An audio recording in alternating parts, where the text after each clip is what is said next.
Magandang araw sa inyong lahat.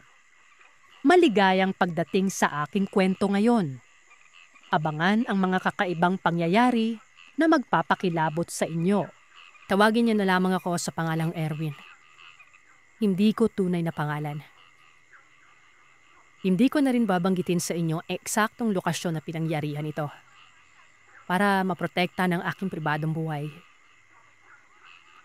Isa akong bangkero at hanap buhay ko na rin ang maghatid ng mga pasahero patungo sa kabilang bayan. Ang totoo ay nakatira ako sa isla at medyo may kalayuan din ang kasunod na bayan kaya naman ito na ang pinagkukunan ko ng pera sa araw-araw. Sekundarya lamang ang natapos ko. At kahit pinipilit akong pag-aralin ng aking mga magulang ay nawalan na rin ako ng interes simula nang makapaghanap buhay na ako. Hindi man lamang ako nahilig na magkagusto sa mga babae noon. Tama na sa akin na magkaroon ng inspirasyon at mas mahalaga sa akin na makatulong sa aking mga magulang kaya sa isipin ng personal kong kagustuhan. Mangingisda ang aking ama at paminsan-minsan ay sumasama ako sa kanya para makahuli ng isda at maibenta sa palengke. Kuminsan naman ay tumutulong ako sa aking lolong manggagamot sa tuwing hindi ako naghahanap buhay. Dekada 90. Nasa 19 na taong gulang ako noon. Sumapit ang 10:00 ng gabi at balak ko na sanang umuwi sa aming bahay nang bigla akong namataan ng isang dilag. Magandang dilag. Na tila nagmamadaling nagpapahatid sa akin patungo sa kabilang bayan. May dala siyang sako na may lamang mabigat na bagay. Nabanggit niya sa akin na kinakailangan niyang makarating sa kabilang bayan para maibigay sa kanyang pamilya ang 3 buwig na saging. Gayun din ang dala niyang karne dahil may paparating silang mga bisita. Nagtaka lamang ako kung bakit nakalagay ang lahat ng kanyang mga dala sa isang malaking sako at hindi niya pinaghiwalay ng sisidlan. Pero wala akong lakas na loob para magbigay sa kanya ng suwestyon dahil baka masamain pa niya ang sasabihin ko. Medyo may kalayuan ang kabilang bayan at aabutin pa kami ng hating gabi bago pa makarating doon. Tumanggi ako na maghatid sa kanya pero nagpumilit siya at nag-alok ng dobleng pamasahe para lang makarating sa kabilang bayan na yon. Wala na rin naman akong nagawa nun at naawa na rin ako sa sitwasyon niya dahil sa malaking sako na kanyang dala. Kaya naman pinasakay ko na lamang siya at nagumpisa na akong sumagwan. Medyo lumalamig na noon ang paligid. Marahil ay dahil buwan noon ng Oktubre. Nalalapit ng Disyembre. Sinikap ko na makipagkwentuhan sa kanya para hindi naman nakakainip ang aming mga abang biyahe noon. Tumutugon naman siya sa akin sa mahina at mahinhin niyang boses. Kalmado noon ang dagat. Napakatahimik ng paligid. Bagya akong pasulyap-sulyap sa kanyang direksyon. Medyo naaakipin ako sa natural niyang kagandahan. At sigurado akong maraming kalalakihan ang nagkakagusto sa taglay niyang alindog. Pero saglit akong umiwas ng tingin. Nung medyo humahangin at nakita ko ang kapitak ng kanyang dibdib na merong sariwang sugat doon. Napakunot ang noo ko sa hersat. Kinilabutan ako ng husto. At hindi ko maalis sa isip ko ang kawangis na sugat na yon. Isang sugat na nababalot ng misteryo. Nakapaloob doon ang kagimbal-gimbal na lihim ng kanyang pagkatao. Habang iniisip ko mabuti kung saan ko yun nakita noon, bumalik sa balintataw ko ang mga alaala ko nung kabataan ko. Dati-rati ay kumadron na ang lola ko at kasakasama niya ang lolo ko sa pagpunta sa mga nadadrang taong misis. Isinama ako ng aking lolo at lola at pauwi na kami noon sa aming bahay nang makasabat sila sa daan ng isang babae na may sariwang sugat sa dibdib. Manlidisik ang mga mata at bumubula ng malalapot na laway ang bibig niya. Sinalakay sila ng babae na puno ng kaliksihan ng katawan. May dalang talandro ang aking lola at pinatamaan niya ng mga hagupit ang babae samantalang ang lolo ko naman ay sinabuyan ang babae ng sagradong tubig. Nadampian nito ang sariwang sugat sa dibdib kaya umangil ito at biglang kumaripas ng takbo palayo sa aming direksyon. Hindi na siya nagawang sundan ng lolo ko dahil ayaw niyang mapahamak habang kasama namin siya.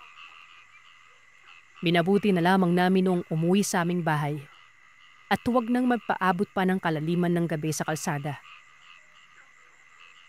Kumintal sa isip ko nun na hindi pang karaniwang sugat sa dibdib ang taglay ng babaeng yon.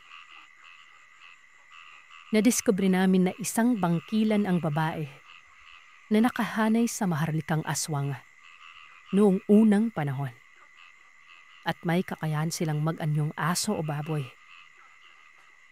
Naipapasa din nila ang pagiging aswang sa pamamagitan ng itim na perlas na iniluluwal nila sa kanilang bibig. Matapos ko na magmuni-muni ay nanumbalik sa realidad ang aking diwa. Sumulak ang masangsang na amoy na nagmumula sa sako na dala ng babaeng yon. Itinanong ko sa kanya kung ano ang umaaningaso buhat sa loob ng sako. At ang tanging na isagot lamang niya sa akin nun, karneng baboy. Hinawakan ko ng mabuti ang sagwan. Balak ko na sana siyang hampasin at itulak sa dagat nang biglang mapukaw ang atensyon ko. Saglit na nabalin ang paningin ko sa direksyon na aming pupuntahan.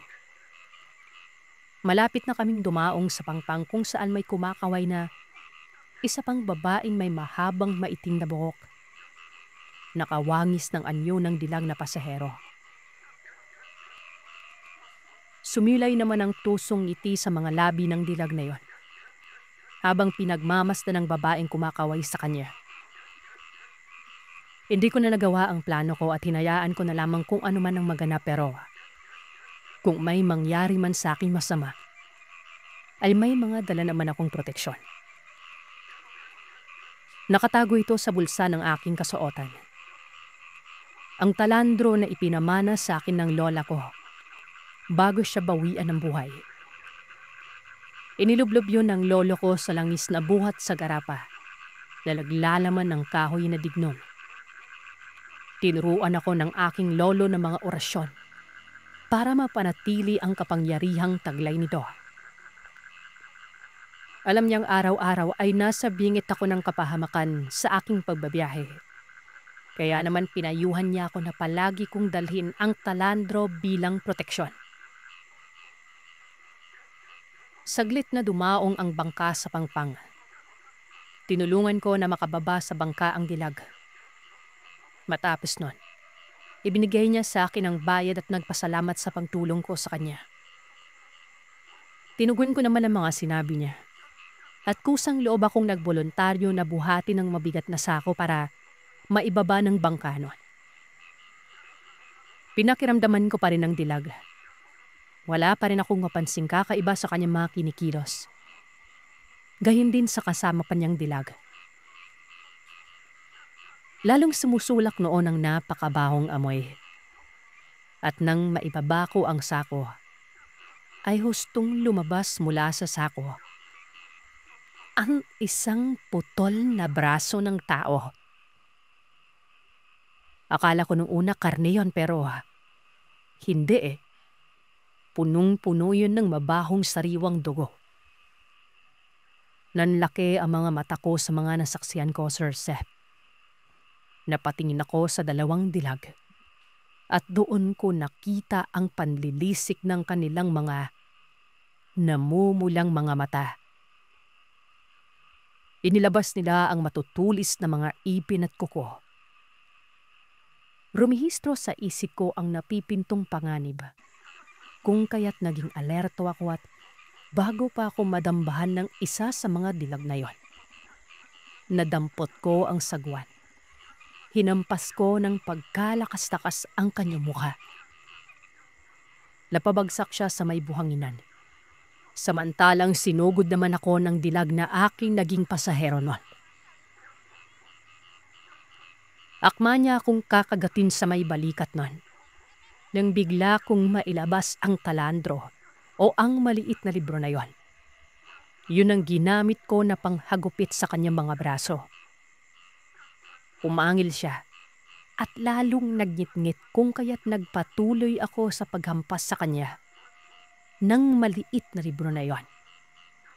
Hanggang sa tuluyang umusok ng bahagya ang kanyang katawan.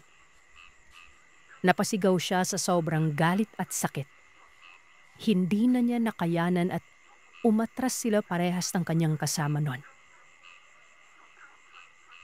Nalidali naman akong sumakay sa bangka. Kinuha ko ang sagwan at pinagbantaan silang dalawa.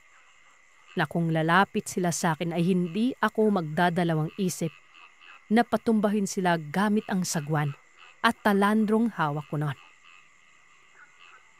Mukhang naintindihan naman nila ang mga sinabi ko at naging epektibo ang pananakot ko na yon. Dahil hindi nila magawang lumapit sa akin. Nanatili silang nakatayo sa isang sulok na patuloy na tinatapunan ako ng masasamang tingin. Wala sila magawa kung hindi tanawin ako habang nagsasagwan sa kalamigan ng gabi. Nagmadali akong sumagwan, palayo sa pangpang, kung saan matatagpuan ang dalawang nilalang na yon. Matapos ang gabing yon ay hindi na ako nagpapaabot ng hating gabi sa pagbabiyahe. At hindi na rin ako tumatanggap ng iisang pasahero na magpapahatid sa kabilang bayan. Natakot na akong kumuha ng isang pasahero dahil hindi ako nakakatiyak sa aking kaligtasan. Lalo pat dalawa lang kaming bumabiyahe sa malayong lugar nun. Pero hindi pa pala doon nagtatapos ang aking kalbaryo, Sir Seth. Isinama ako ng lolo ko sa kabilang bayan dahil meron siyang gagamuting may sakit man. At dahil sa malubhang sakit ay hindi na makakayanan ng pamilya nito na maibiyahe ang taong may karamdaman kung kaya't napagdesisyonan ng lolo ko na siya ang babiyahe para makarating sa tahanan nito at mabigyan siya ng karampatang lunas. Hindi ko naman matanggihan ang aking lolo kaya naman maaga kaming nagtungo sa kabilang bayan. Pero inabot pa rin kami ng takip silim dahil may talayuan ng bahay nito. Buwat sa bayan na yon. At mistulang liblib na lugar na ang kinatitirikan ng bahay. Medyo kinakabahan ako noon dahil kakaibang aura ng lugar. Pero sinubukan ko pa rin na maging matapang. Dahil kasama ko si Lolo at alam ko na sanay siya sa pakikipaglaban sa anumang mga elemento. Maging sa mga aswang. Kaya sigurado ako na hindi niya ako papabayaan. Nung makapasok kami sa loob ng bahay, napagmasdan namin ang butot balat na anyo ng katawan ng lalaking punsong anak ng pamilyang yon. Nabanggit nila na kinukulam ang kanilang anak at walang sinumang manggagamot ang nakapagpagaling dito. Kaya naman sumangguni na sila sa lolo ko. Naganda ang lolo ko ng ilang halamang gamot. Pinausukan niya ang buong paligid at gumagamit siya ng mga insenso at kamangyan. Pagkatapos sa inusala ng binatilyo at inutusan ng mga magulang nito na magsunog ng goma sa labas ng bahay niya. Nakita niya buhat sa kanyang panggagamot na isang mangkukulam na aswang ang gustong pumatay sa binatilyong yon. At tila umaaligid ito sa kanilang bahay para makapagmatsyag at mapadali itong mapatay. Sumang-ayon naman ang mag-asawa at dali-dali silang nagsunog ng goma sa labas ng bahay. Ipinagpatuloy naman ng lolo ko ang panggagamot hanggang sa makatulog ng mahimbing ang binatilyong yon. Nang matapos ang orasyon ay binilinan ng lolo ko ang mag-asawa na maghanda ng mga orasyon o dasal na kinakailangan kung sakaling muling kulamin ng binatilyo. Bibigyan pa sana kami ng malaking halaga ng pera ng mag-asawa bilang pasasalamat pero Tumanggi si Lolo. Kusang loob ang ginawa niyang pagtulong kaya hindi siya humihingi ng anumang kapalit nun. Inalok na lamang kaming magkape na mag-asawa at hindi na namin yun natanggihan pa. Makalipas ang ilang sandali, nagpaalam na kaming dalawa. Binaybay namin ang kahabaan ng kasukalan na yon. Hindi pa man lang kami nakakalayo nang bigla kaming may namataang nilalang na nakatayo sa may tabi ng punong kahoy. Maitim ito. Nanlilimahid ang nangingintab niyang balat habang tumutulo ang laway niya. Kinausap siya ng lolo ko at nabanggit nito na nakikilala siya at pinagbantaan pa na kung hindi tatanggalin ang kulam sa katawan ng binatilyo, siya mismo ang pupulbos dito gamit ang kanyang mga sandata. Tila nabahag naman ang buntot ng nilalang na yon. Sumunod siya sa mga sinabi ng lolo ko at makalipas ang ilang sandali, nagmamadali itong tumakbo palayo sa mga matataas na halamanan. Nagulat ako sa ipinakitang katabangan ni Lolo. Tinanong ko pa sa kanya kung paano niya napasunod ang naturang aswang sa pamamagitan lamang ng pananakot na yon. Napangisi na lamang ito at nag-umpisa siyang magpaliwanag. Ayon sa kanya, ang aswang ay matatakot lamang at lulubayan ng isang tao kapag nalaman na nito ang kanyang buong pagkatao. Sa ganung paraan ay posibleng maitabo ito sa anumang pananakit o gawing masama. Namanga naman ako at hindi ko sukat akalaing kahit na matanda na si Lolo, ay kinakikitaan pa rin siya ng bagsik sa pakikipag-usap at pakikipaglaban sa mga ganitong nilalang. Nagpatuloy kami sa paglalakad hanggang sa makarating kami sa bukana kung saan maraming nakatirik ng mga kabahayan. Doon namin nasumpungan si Mang Estoy na humahangos at tila namumutla sa sobrang takot nun. Tinanong siya ni Lolo kung anong nangyari at nabanggit nito na kamuntik na siyang salakayin ng nilalang malapit sa lugar na pinag-iinuman nilang magkumpare. Dumayo siya doon para makipag-inuman sa kanyang kumpare. At noong pagkatapos nilang makapagligpit ng kinag-inuman, nagpaalam na siya at sinundan siya ng isang magandang dilag na nakasuot umano ng blusang itim. Kinabahan na siya at kinutuban na hindi yata normal na magkaroon ng magandang babae ng ganong oras, di ba? Hindi nga siya nagkamali nun. Bigla na lamang umanong nagkaroon ng mga matutulis na ipin ng babaeng yon. Kaya naman kumaripas siya ng takbo. Nagsisisigaw sa daan pero wala naman siyang makitang ibang tao na naglalakad sa kalsada. Kaya minabuti niyang sumiksik at kung saan-saan magtago para lang maligaw ang nilalang na yon. Hindi nagtagal at nasumpukan niya kaming dalawa. Kaya naman humanap na siya ng pagkakataon na makalapit sa amin nun. Suwestyon niya na makaalis na kami sa lalong madaling panahon dahil ang lugar na yon ay pinamumugaran ng mga aswang. Hindi naman kinakitaan ng takot ang kalooban ng lolo ko pero sumang-ayon siya sa mga tinuran ni Mang Estoy. Kaya naman nagmadali na rin kami magtungo sa may pangpang kung saan matatagpuan ang bangka. Nanigurado kami sa paligid na walang sino man na nakaabang sa amin noon pero lang akmang sasakay na kami ay biglang may humawak sa balikat ko. Paglingon ko ay natagpuan ko ang isang babaeng nanlilisik ang mga mata. Namumutla. Ugat-ugat ang mukha at merong mga matatalim na ipin nun. Binunot ni Lolo ang itak at sa isang mabilisang pagkilos ay tinagpas niya ang ulo ng nilalang na yon na nagpagulong-gulong sa may buhanginan. Napakalakas ng buwelo at talagang halos malaglag ang puso ko mula sa dibdib ko. Pinakalma ko ang sarili. bahagyang lumingalinga sa paligid nun. Tiniyak namin na hindi na kami muling nasundan ng iba pa. Makalipas ang ilang minuto ay napanatag na ang kalooban namin. Isa-isa kaming sumakay sa may bangka at pagkatapos ay nag-umpisa na akong sumagwan palayo sa pangpang. Iniwan namin ang katawan ng nilalang na yon. Tiwala naman ako na ligtas na kami lalo pat malayo na kami sa kabilang bayan. Mahabang biyahe ang aming sinuong at habang sumasagwan ako ay hindi napigilan ni Mang Istoy na magpakwento sa aking lolo sa kanyang dating buhay at kung paano siya naging magaling na tagapatay ng aswang. Yun yung bagay na hinding-hindi ko magawang itanong sa lolo ko kahit nung kabataan ko pa. Hindi naman naging madamot sa impormasyon si lolo.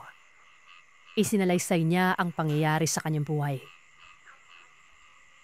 Nagmula pala sa angkan ng mga pumapatay sa aswang, ang lolo ko. Binata pa lamang umano siya, ay sinanay ang isip at katawan niya ng kanyang ama sa pakikipaglaban. Hanggang sa masumpungan niya ang lola ko at naisipan niya mangibang bayan para bumuo ng pamilya. Pinabaunan siya ng kanyang ama ng mga kagamitan sa panggagamot at pangwantra sa mga aswang. Akala niya ay matatahimik na ang buhay niya pero nung malaman niyang kumadrona si lola at nagsiserbisyo ito sa mga nagdadalang tao sa mga karatig bayan na walang pinipiling oras, ay tinuruan niya ito ng mga orasyon at paggamit ng pangontra sa masasamang elemento. Laging magkatuwang sila sa pakikipaglaban at paghahanap buhay. Hanggang sa mabiyayaan sila ng 2 supling at isa na nga sa kanilang aking ama. Nabanggit pa niya na nerbiyoso at medyo may kaduwagan umano si tatay. Kaya naman hindi niya nagawang turuan sa pakikipaglaban sa mga nilalang at masasamang elemento. Mas natuto pa umano ang anak nitong babae na si Tia Juliana kaya naman bago ito naging sikat na magtatawas sa Cebu, ay may sapat din siyang kaalaman sa pagpatay sa mga nilalang sa tulong ng kanyang ama. Kaya pala ganun na lamang ang pagka-interes ko sa mga sandata dahil nananalaytay pala sa mga ugat ko ang katapangan ng lolo ko. Sa matagal nilang pagkikwentuhan, napansin namin na nakarating na pala kami sa bayan noon. Ganun na lang ang kagalakan ni Mang Istoy nang makatiyak na nakaligtas na kami sa mga nilalang sa karatig bayan. Bumaba siya sa bangka at pinasalamatan kaming maglolo. Pinangakuan niya kami na sa kasunod niyang mahuhuling isda sa dagat ay ibibigay niya ng libre sa amin noon. Nagpaalam na ito bago nagtungo sa kanilang bahay. Natuwa naman ako dahil hindi kami nasaktan o napahamak ng lolo ko pero may bahagi pa rin sa isip ko na posible talagang pinamumugaran ng mga aswang yung lugar na yon. Kung kaya't nag-ingat na ako sa mga nagiging pasahero ko na nagtutungo doon. Makalipas ang ilang buwan, unti-unti ko na rin na nakita ang pagbabago at pagunlad sa aming bayan. Diin din sa kabilang bayan. Kahit papano ay nawala na rin ang mga kwento tungkol sa mga aswang.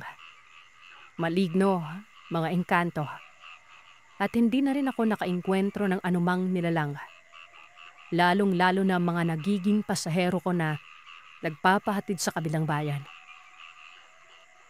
Sumapit ang 1 taon at nagkaroon ng panibagong direksyon ng buhay ko. Nang makilala ko ang aking naging misis nun. At nagsimula na kami ng isang simple at kompletong pamilya. Ako po pala si Marieta. May 2 anak at masayang naninirahan sa isang probinsyang paunti-unti nang nagiging sibilisado. Isa po akong may-ari ng pet supply sa lugar namin dahil mahilig po talagang mister ko sa mga hayop. Magmula nang magkaroon kami ng pagkakataon na mag-alaga ng mga aso noon. Kaya siguro nagustuhan niya ako kahit hindi kagandahan. Joke lang, Sir Seth. Bali itong kwentong ibabahagi ko sa inyo noong kabataan ko. Noong mga panahon na nagsisimula pa naman kami ng aking mister sa pag-iipon ng pera, paghahanap buhay at kung ano pa dito sa lugar nila. Ikinanan po ako ng aking mister noon sa kadahilan ng noong nabuntis niya ako. Nag-aaral pa lamang ako sa kolehiyo. Sinubukan naman ng aking mister na kausapin ng aking mga magulang noong mga panahon na yon. Pero hindi lamang po ang aking ama ang humabol ng ipak sa kanya, kundi pati na rin ng aking mga tiyuhin at kapatid noon. Naiintindihan ko po yung galit nila noon gawa ng sa totoo lang. Sa 10 magkakapatid, isa ako sa 2 pinagsikapang pag-aralin ng mga magulang namin gawa ng maalam po ako sa akademya kahit papano. Kaya ramdam ko talaga ang disappointment ng mga taong nakapaligid sa amin noon. Pero ngayon, okay na kami kumbaga. Matagal na rin namang nadayas ang mister ko at ang pamilya ko. So balik tayo sa parte na itinanan ako. Tanban-tamba ako noon na iilan lamang ang dala kong dalipin sa wala na akong nakuha sa bahay noon.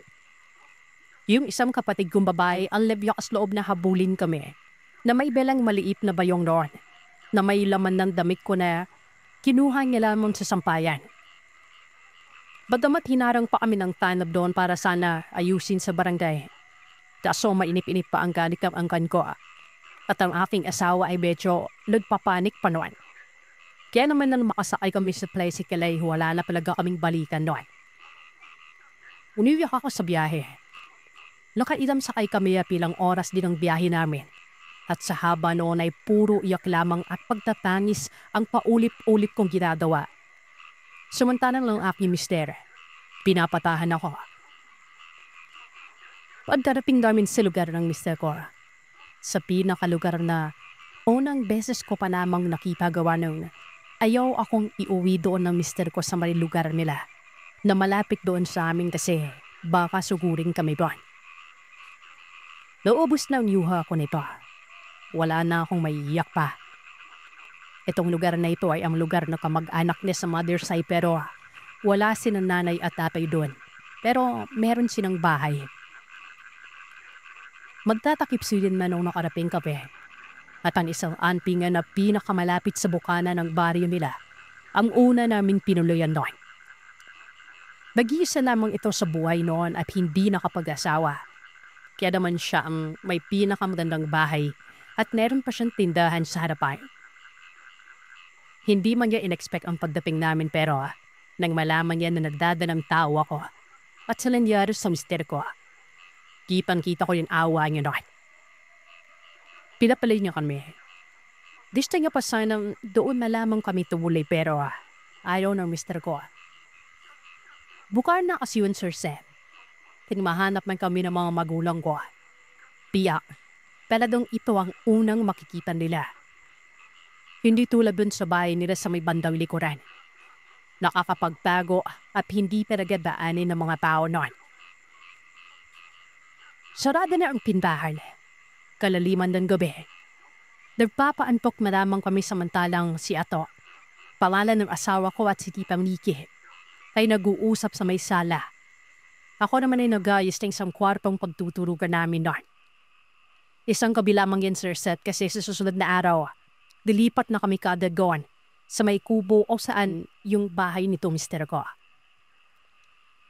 Napapansin nga namin noon na yung mga aso ni Pipa, paikot-ikot sa malbaay na para bang may hinahaboy na kung ano. Awang akala para namin noon ay mga manok lang gawa ng hindi lamang lang aso at konting anyon ang naririnig namin na hindi man naman talaga katatakutan. Hanggang sa walang ano-ano, bigla na lamang may kumanampab sa may mismong pader ng kwarto o nasaan ako. Kasabay nito ay yung pagtigil ng aso doon. Lab na nalit lamang ito at hindi ko marahol pero halata kong ang inaanilan niya ay ang rason ng pagkalampag ng pader noon. Ramdam ko ang onting paguga ng pader na yun na merong gumagapang paakyat sa pader at maya-maya pa kumaliskos ang gubuhan doon at yumugyog ang pinakamalapit na puno sa bubungan na yun. Nangyari yan sa loob lamang ng ilang segundo na Hindi man naabutan lang mister ko at ng pipa niya. Tinanong nila ko ano yon pero dahil sa pagod ko at antok na rin ako, sabi ko baka lamang manok yan. Kahit na alam kong mabigat ang pagkapang na yon. Di man na lamang binan sinabi ko kasi hindi binaman ako napakot na. Katapat ba naman namin ng kalsada na babaalo sa kain ng mga papunta at paroon sa bayan eh.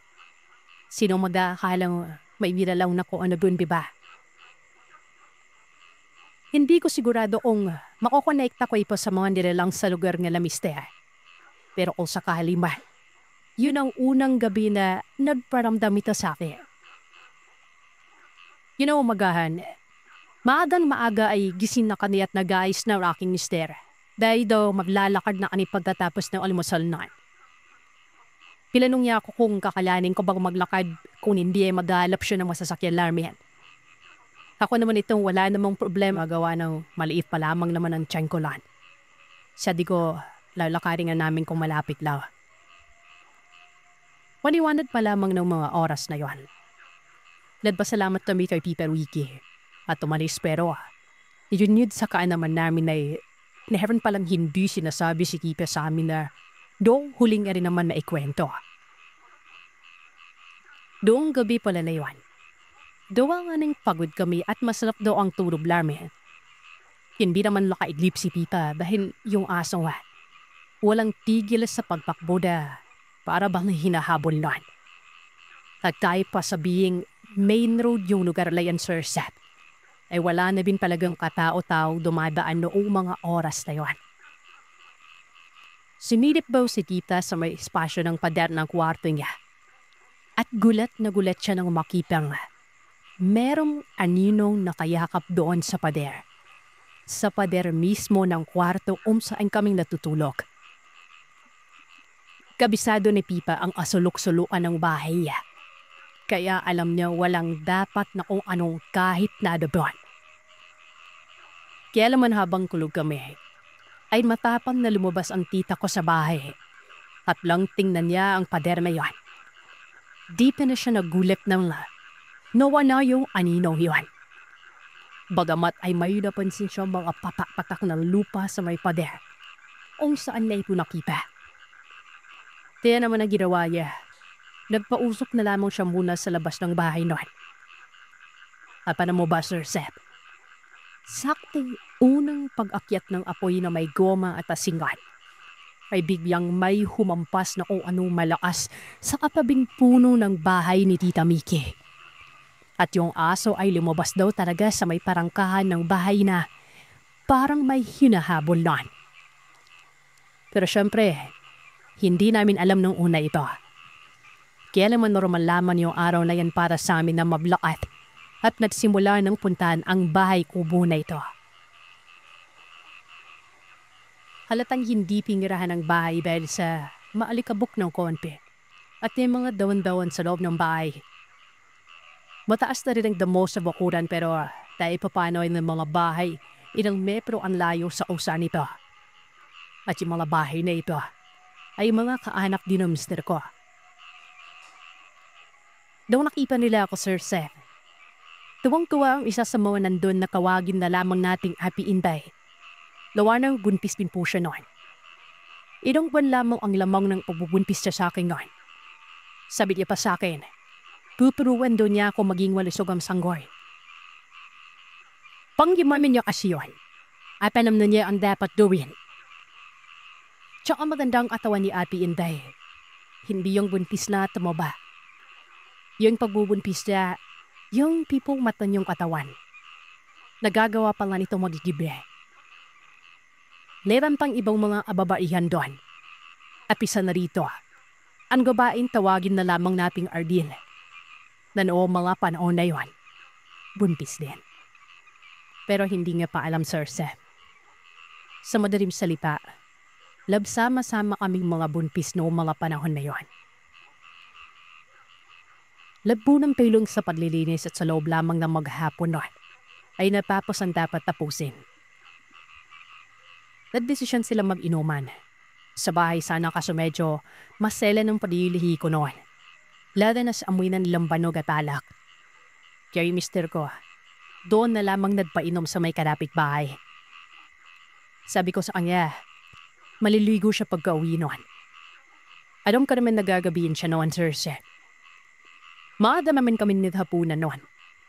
Silara ko na lamang ang lock ng kubo at wala namang problema sa akin kung sakaling gisinin niya ako para buksan. Hindi ba initin ang ulo ko sa mga ganon? Iniwan ko bukas ang ilawang kasera namin na nakasabit banda malapit sa may pintuan ng ubo. Ang pinto na ito, tatabi lamang ng lutuan at ilang hakbang lamang ay ang partisyon ng kwarto namin na wala namang pintuan o takip noon. Kaya naabot pa rin ng liwanag ng loob ng kwarto na yon. Purong lupa ang apakan namin at isang atring hidahan. Humiga na ako noon. Nagmamatsod ako sa kalaliman ng gabi. Kahit na may kalaliwan ng bahay kung saan nag-iinom ang mister ko, naririnig ko pa rin ang tawanan nila doon. Sa palipad-lipad maliwanag ng dasera at sa tawanan ng mga nag-iinuman noon, doon na ako nakaramdam ng antok kahit na marami akong isipin ng gabing yon. At hindi ko nga namalayan na nakatulog na pala ako. Siguro, mga kanahating oras nung magising ako. Nagisinan ko yung bandang likuran ko sa may bewang na parang pinatusok-tusok lang. Pagising ko ay tadaktak bin yung pawis ko. Yung duster ko ay basang-basa bandang likuran hanggang pretan. Mabuti na lamang at bukod sa balig ay may pantakip pa akong tela sa higaan ko ron. Hindi ko alam pero parang kasing init ng hangin ng tanghali ang buga ng hangin ng gabi niyon. Tapos yung tiyan ko na hindi naman talakiyan ay para bang bigat na bigat ako. Naririmig ko pa ang asiyahan sa kabila noon. Maya-maya pa, nakarimig ako ng para bang tinog ng kambing. Mariming tinog lamang yun. Tapos ay kiniskus niya ang sarili niya sa may pader, sa may parte ng bahay na likod, at hindi tanaw na mga nagiinuwan. Napatanong ako noon kung paano nagkaroon ng kambinglan. Nawawala ba dito? Ang nakapagtataka lamang talaga para bang isimisiksik niya ang uso niya sa pader. Tapos ay doon niya ibubuga ang napakahima niyang inayngan. Hilayaan ko na lamang ito. Bumawan akong saglit para dumako sa kusina at silipin ang bahay kung saan magiinuman ng mga tao. Disinsidan gahap. Ultiming si Ate Yanbay nakapamwewang namang na nakatayo nun. Panakadlang abito na pabalik-balik sa nagiinuman. Tapos sa tapat ng bahay nila. Tapos ay harap ko sa bahay namin. Kinawayan ko itong mula goon sa mga siwang ng kusina pero pigin ko ay hindi nga o nakikita.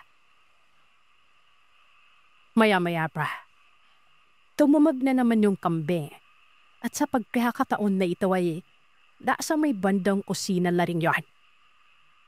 Naisip ko pang silipin yan pero buti na lamang at pinamad akong buksan ang tingtuan ng bahay. Lablakad pa ako ng konpido sa lagayan namin ng tubig at umupo saglit sa may lamesa. Para sana isipin ang gagawin sa mga magulang ko noon.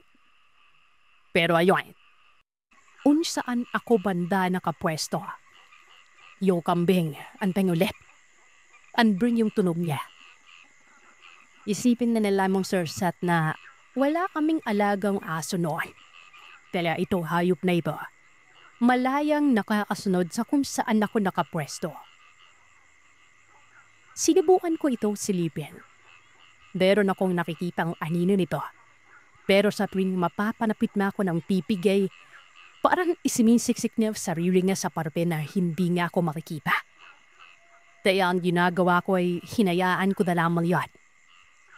Pinalitan ko ang tapis o kakit ng hidaan ko. Nagpalit na ako ng duster at humiganda.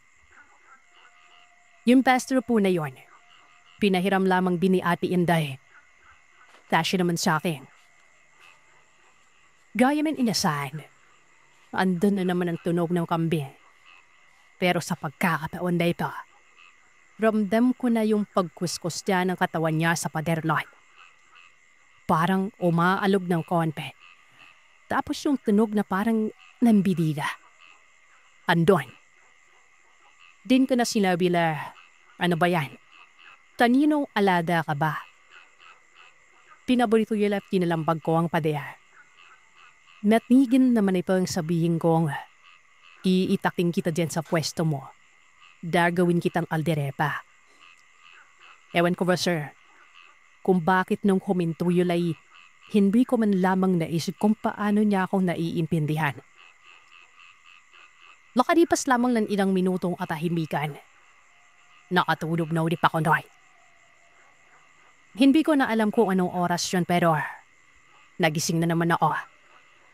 Medyo tahimik na yung inuman pero may inaw pa rin. Sa tingin ko talagang lesson na yung iba doon. Though may naririnig pa rin ako na kwentuhan ay hindi na damin kalakas. Dito, para na namang pinutusok-tusok ang palibot ng bewang ko. Dadahilan para bumangon na laman ako noon. At maramdamang basa na naman ang duster ko. Para kung nasa loob ng mainit na lutuan, Sir Seth. Kung itawagin pa sa amin, paang. Para kang niluluto. Wala namang dahilan para umilip gawa ng maganda naman ang ventilasyon ng bahay kahit na walang electric fan. Maganda ang hangin noon. Binig ko pa nga ang mga sanga sa labas. Hanggang sa walang ano-ano, makarimid ako ng aliskusan sa may pinto noon. Noon na, simpleng kaliskos lamang pero hindi nagpagal. Nararamdaman ko na unti-unti na nitong niyuyog-yog ang mismo pintuan ng bahay. Na para pang pilit binubuksan yon. Pero hindi naman sa ganun na nagwawala pa naga. Basta, yuyug-yug lamang kumaga. Noon nakarinig ako ng malalim ng paghinga ng isang lalaki. Medyo gumaan ang pakiramdam ko at pinanong ko. Hatok, ikaw ba yan? Isang sinhal o pagbuga palabas ng bibig ang naririnig ko na. Sabi ko, nako, baka malakas ang tama ng mister ko. Kaya laman dali-dali akong lumabas sa may kwarto noon at tumapat sa may pinto para sana buksan na ang dikahoy na palara. Pero, napatigil ako noon. Ang ipinagpapasalamat ko noon, Sir Zed, ay hindi ko tinanggal ang nakasabit na kasera doon sa pundasyon na nakapagitan sa pinto sa may lutuan namin.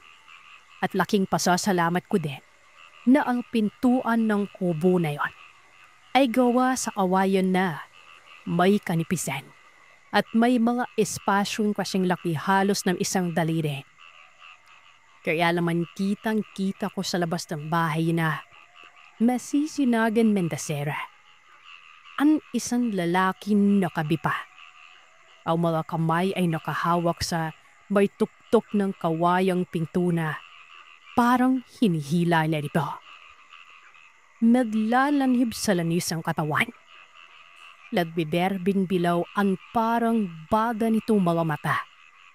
At ang nagpagimbari sa akin ay ang kanyang bibig na napakalaki noon. Yung taas at babang gilagib ay labas na dahilan para hindi nga mapigilan ang pagtulo ng yaway niya. Habang may mga parte ng katawan niya na kambang kung tawagin sa amin.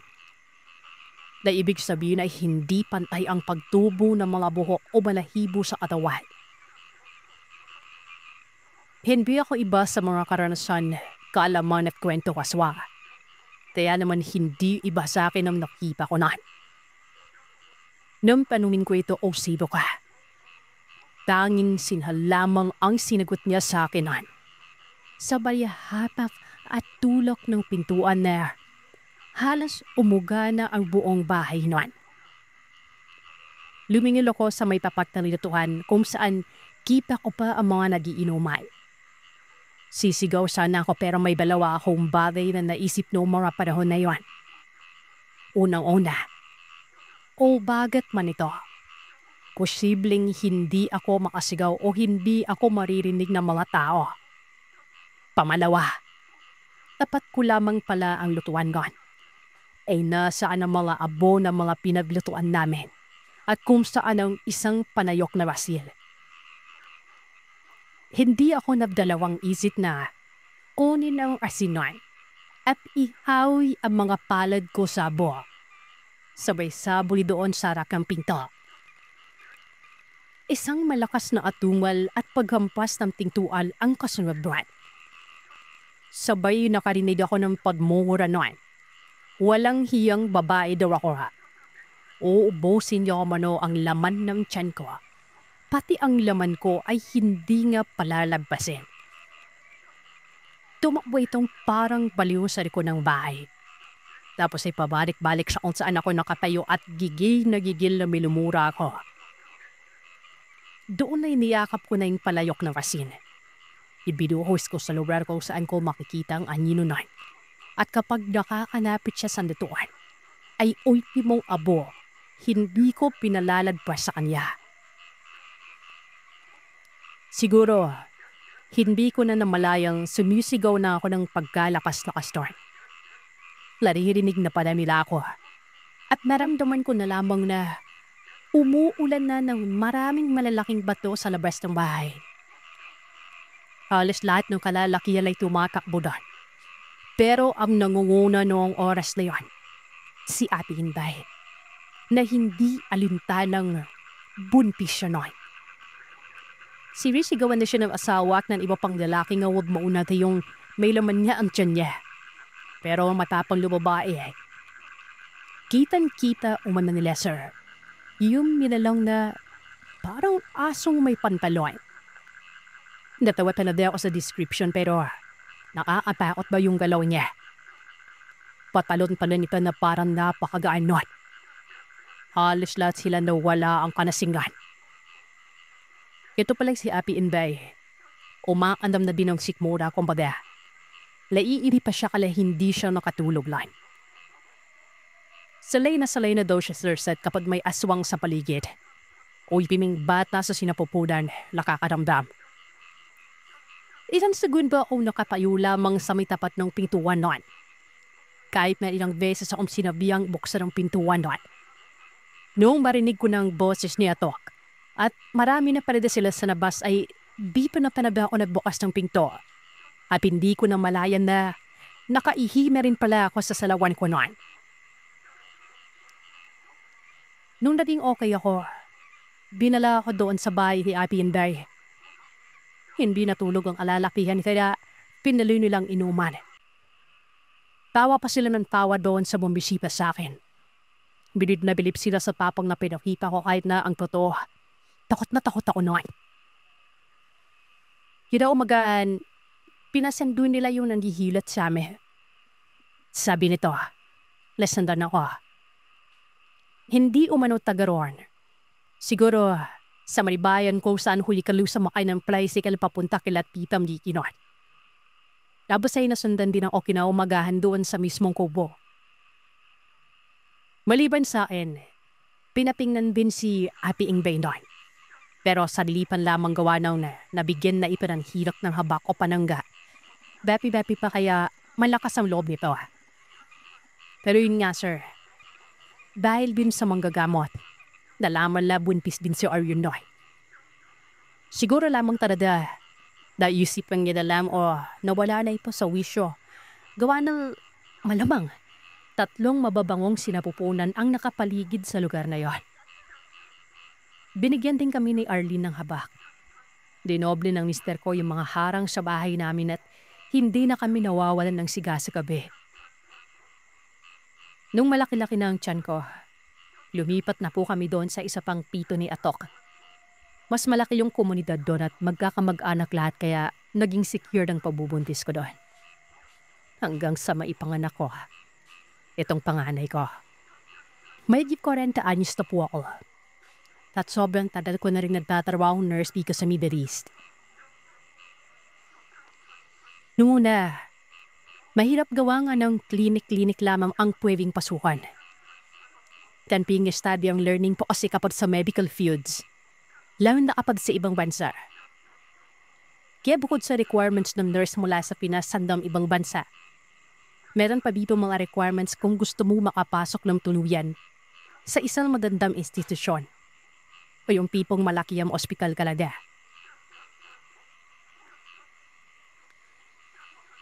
Isang taon matapos ako maging ganap na nurse noong nasa Pilipinas pa ako.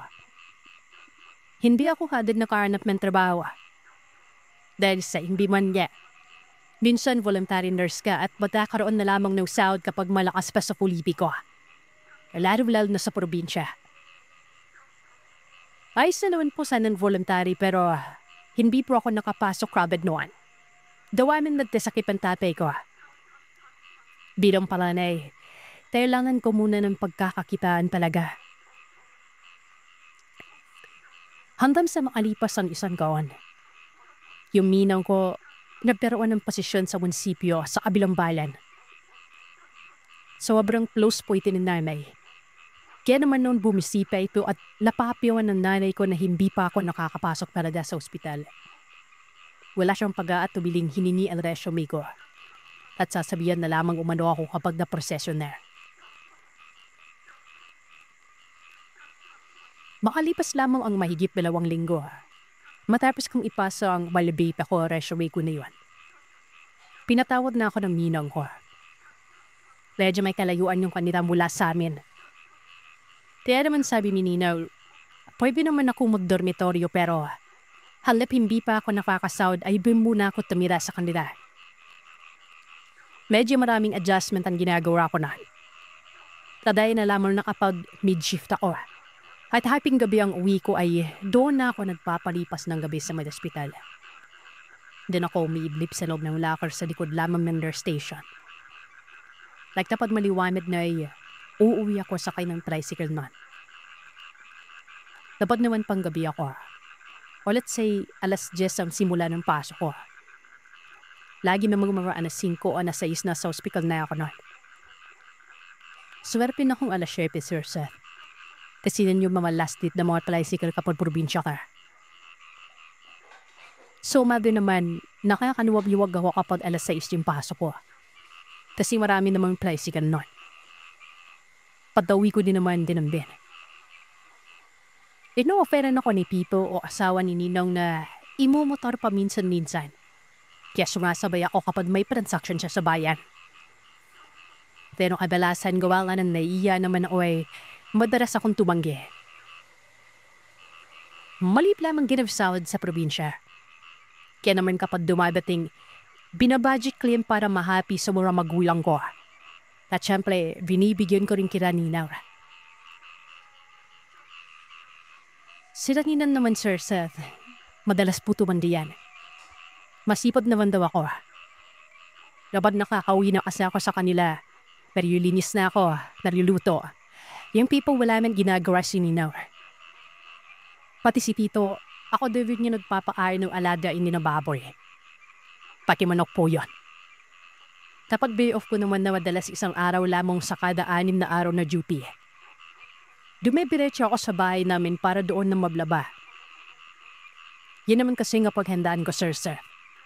Pang 1 linggo yung mga uniforms ko na. Bali nangyari pa isang gabi. Mid-shift ako nun. Yung isa kong katrabaho na kasama sa shift, uuwi pagka-out. Hindi daw siya mananapili sa dorm niya at susunduin daw siya.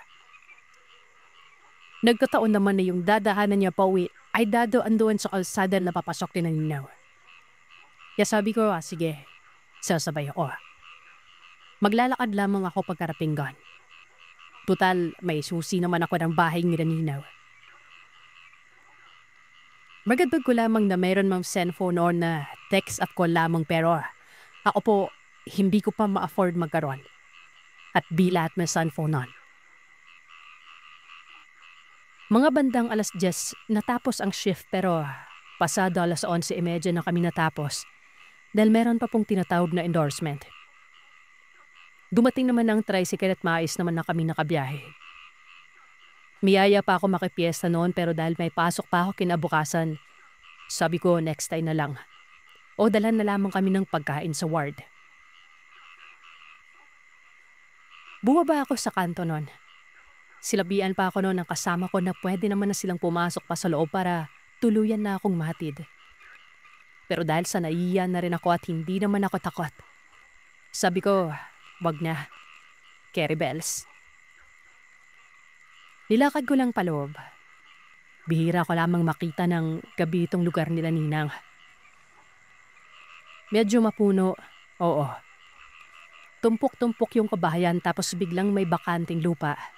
Meron din. Kung tuloy-tuloy ang lakad ko, siguro bago pa mag-10 minuto ay nasa may bahay na ako. Madagdag ko lamang Sir na yung bahay nila Ninang at Ninong ay sementado na.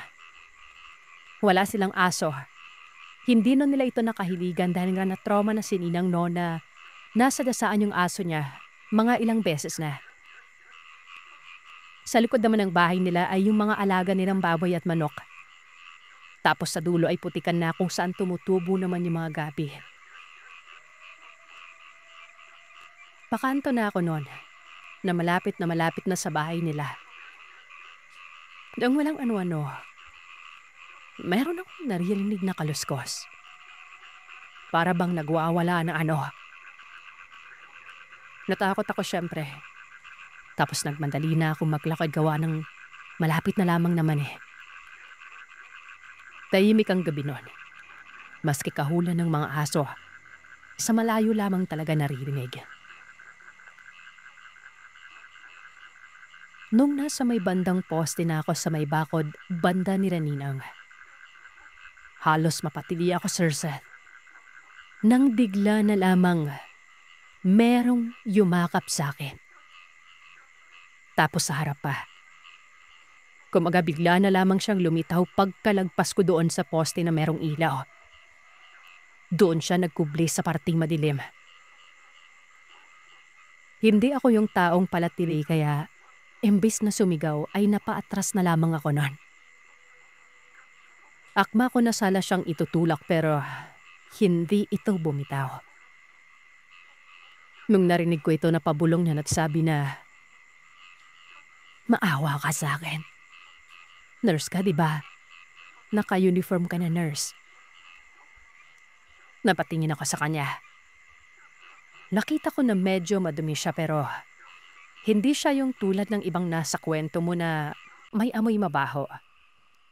Siguro amoy putikan lang, ganon. Nung nakalma na ako, bigla niyang pinakita yung latay mula sa may palad niya hanggang sa braso. Nagulat ako noon. Tinanong ko siya kung ano ang nangyari yan. Hinang-hina siya, Sir Seth. Kung bilang isang nurse ay daig pa niya yung babaeng manganganak na. Unang naisip ko noon, baka mamaya inaway ng asawa o di kaya binubog. Mga ganong nangyayari kasi sa probinsya, Sir Seth eh. Hinatak ko naman siya agad sa loob ng lote. Pagkatapos ay sa may terasa ko siya pinaupo. Binuksan ko yung pintuan. Gigising ko pa sana si Tita pero parang tulog na tulog sila at hindi nila naramdaman yung pagdating ko. Binuksan ko lamang yung ilaw sa may balkonahe nun. Sinara ko muna yung pinto gawa ng syempre hindi na naman talaga ako buong nagtitiwala. Ngayon, Sir Seth, sa mga katulad ko mga medical employee na sa public hospital nagtatrabaho, uso na sa amin yung mga ekstrang mga gamot. Mga kung anong mga supplies ng pasyente na hindi na nila nakukuha matapos nilang umuwi. Mga sobra yung kadalasan na ito. Meron akong ganon. Iniipon ko yon. Dahil minsan naman po kapag may pasyente na walang-wala at merong mga extra, yun yung binibigay namin sa mga pasyenteng yon. So ganito. Binitbit ko lahat yun. Panlinis, alkohol, yung dextrose na tinatawag na sodium chloride na nasa maliit na bote. Palabas pa lamang ako, sir, nang masilip ko siya sa bintana. Sabi ko, Hala, bakit parang yung buhok naman niya kanina parang magulo pero bakit ganon? Bigla na lang naging tuwid. Tapos napapansin ko din na yung isang parte ng braso niya na merong latay nun. Dinadampi-dampi niya sa bibig niya. Hindi ko alam kung hinihipan o tinidiraan. Tsaka ewan ko ba, Sir Seth, laking probinsya naman ako Though sa may syudad ako nakapagtapos ay lumaki naman ako sa mga liblib at naniniwala ako sa mga aswang. Pero that time parang limot ko. Parang mas nag-focus ako sa pagiging nurse ko. Masarap pa rin ang tulog ni Ninang nun. Humihilik pa. Lumabas ako. Sabi ko sa babae na sa pagkakananda ko ay magsisengkwenta na. Kung gusto niyo maghugas sa poso sa may gilid ng bahay, okay lang kako. Pupunta kami doon para linisan namin yung sugat niya. At pagkabalik ay lilinisin ulit namin ito. Omo naman ito. Tumayo ako para ako na yung magmando ng poso. Habang siya, sinasahod niya yung kamay niya, braso at paa. Tapos ay bumalik na kami doon. Hindi ko na siya naalalayan kasi napakabilis na niya. Pero may pagkakataon na aaray-aray siya noon. Pagkaupo, habang inaayos ko yung mga cotton, tinanong ko siya kung anong nangyari noon. Kung taga saan siya. Sagot niya, dyan lang daw. Tapos alam mo sir, nagkikwento siya pero hindi ko maintindihan ang kinikwento niya. Para bang malalim na lokal na lengguwahe yun. Pero sabi ko, sige lang. At ito na Sir Seth. Magpapatak na sana ako ng dextrose na sodium chloride ng pagkabukas ko noon. Mula sa pagkakaupo niya, Sir Seth, bigla na lamang itong napalundag. Yung umilag po talaga ito.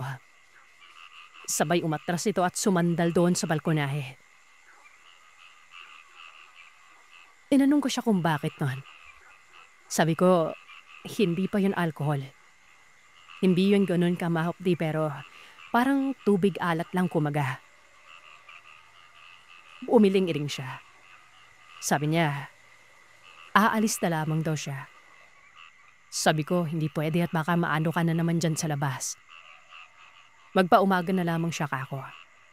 O di kaya ay gigisingin ko si Tito at ihatid na lamang siya sa barangay. Nung huli ko na napagtanto, Sir Seth, na kaya pala siya iwas na iwas doon. Kasi dahil doon sa dextrose. Sa mga hindi nakakalam, yung isa sa mga dextrose na tinatawag na sodium chloride, para po yung tubig na may halong asin o tubig alat. Pero syempre, hindi ko kaagad napansin yun sa kadahilan ng malay ko ba na tao lamang siya, di ba? Nung desidido na ako na gisingin si Tito noon, dito na ako nagulat. Kasi yung bakod at gate, napakataas yon. Nakakandado yun pagkapasok namin. Kumbaga kung lalabas man siya, kailangan niyang magsabi sa akin na buksan yung gate na yon para matanggal ko yung kandado. Yun nga lang talaga. Lumingon lamang ako saglit sa pintuan. Isang ingaw lamang ng pusa ang narinig ko. At pagkatapos nun, nakita ko siyang nasa labas na ng kalsada. Nakayapak at naglalakad palayo at nang madako siya sa bandang poste, Sirsa, at matamaan ng ilaw nun. Duhaghag na naman ang buhok niya. Para na namang nananaghoy o hirap na hirap ang boses nito. Doon na ako kinilabutan. Hinata ko na yung lagay ng bag ko at pumasok sa bahay. Siguro mga 10 minuto pa lamang ang nakalipas nun. Nakabihis na ako. Bigla man naman yung damit ko na pang nurse na nakanaday doon sa isang hiwalay na basket sa kwarto. Nawamoy. Napakabaho. Dahil pa nito yung binabard sa panis na naway. Kaya naman binabard ko na lamang yan sa may lababo. Hindi pa ako natulog lan. Noong pasado alauna, gising pa ako. Ginawa ko ay nag-init ako ng tubig para lagyan na yung thermos para pagising rani ng magkakapi na lamang sila. Yung kaming lamig sa kaldero, nilipat ko na rin sa plato at hinugasan para saringan na lamang. Saka ako pumasok sa kwarto at nahiga noon. Mga siguro, madalas 3 o 4 na panoon sir set nang mabisin ako kasi nagbukas yung ilaw sa may sala. Tarahaping gising lamang ako noon. Naramdaman ko na sumirik yung minaw o. Tapos sa pabulong niyang sinabi kay Tito na umuwi na nga daw talaga ako. Pinatay ulit nila yung ilaw sa may sana pero bukas naman na sa may balkonahe. Makikita naman kasi yun sa gilip ng bubuan. Marilig ko na noon na may kausap si Tito pero hindi ko na ingin pa. Haldang sa makatulog na namang ulit ako, Sir Seth. Pasabalas na ng umaga ako nang nabisin nun. Alauna pa naman ako aanos noon kaya maaga pa. Lumabas ako. Napansin ko doon sa balkonahe na wala na yung mga upuan. Nasa may initan nito, nakabaliktad at malinis na rin ang balkonahe noon. Pati yung mga set ng upuan at mesa, milinis din. Hinanap ko si Nino, nakita ko niya pa sa likod bahay nagsasampari. Yung pinagubaran ko na binabad ko lamang kagabi, yun yung sinasampari na Sir Seth. Inabamin niya. Nang makita niya ako, bari-bari siyang yumapit at mais na akong pionor. Anong oras ka umuwi? Anong oras ka natulog? Tanino ka sumabay. Dinong tanungan na nasagot ko naman. Tapos ayan sir. Tinanong niya ako kung may pinapasok daw ba ako noong nakaraang gabi sa bahay. Yung tanong niya na yun. Yan people alam na yung sagot. Sabi ko naman o. Tapos kinuwento ko lahat-lahat syempre at sa barkonahe ko na naman pinapasok yun. Dahil nga para mabigyan ng lunas baka may infeksyon. Bumulong si Ninaw naman. Sabi niya, pumasok daw kami. Doon na niya ikinwento ang nangyaring noong gabi rin yun. Bago ko pa makita ang babae na ito.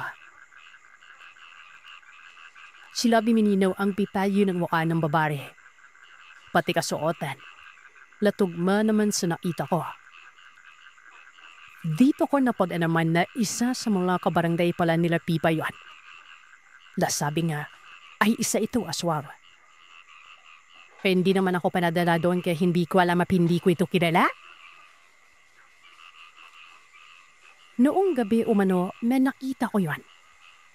Sa kabilang barangay umano ito galing. At as usual, Sir Seth, ang bibiktimahin sana nito, isang buntis. Mabarik-barik daw ito doon na tumakawid lamang sa gitna ng palayan.